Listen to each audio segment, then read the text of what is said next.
থেকে পেলেন? প্রেরণা বলতে আসলে এটা হচ্ছে যে আমি শখের বসে আপনারা হয়তো অন্যান্য ভিডিওতে দেখতে পাচ্ছেন যে 6টা আঙ্গুরের চারা আমি আমার পারিবারিক চাহিদা মেটানোর জন্য ওইটা দিয়ে আর কি যাত্রা শুরু আর কি 2022 সালে।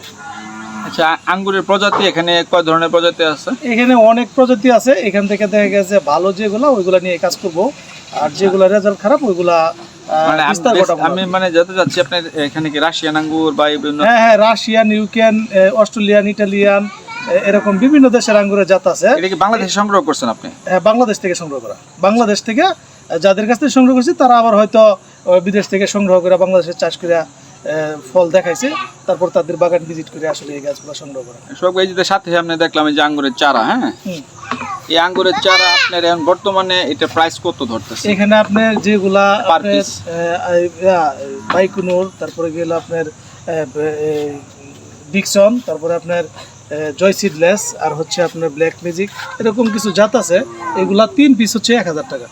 আর আরেকটা জাত আছে ট্রান্সফিগারেশন জাতের এখন ধরেন ওইটা আপনার এক পিসের দাম 500 টাকা। তো শখ ভাই, এখন যদি ধরেন আমি একজন এক পিসের জন্য আসছে, সেটা বিক্রি করবেন? হ্যাঁ, এক পিস চারার জন্য বিক্রি করবো। এক পিস কত নেবেন তো? এক পিস 350 টাকা। আচ্ছা শখ ভাই, তাহলে আপনার সাথে দেখা হয় এবং কথা হয় ভালো লাগলো। আর যারা তরুণ উদ্যোক্তা আছে তাদের উদ্দেশ্যে কিছু বলেন। যারা তরুণ উদ্যোক্তা আছে, যদি মনে করেন যে খোলা মাঠে আঙ্গুরের চাষ করে লাভবান হবেন, এটা একটু সংখ্যা আছে।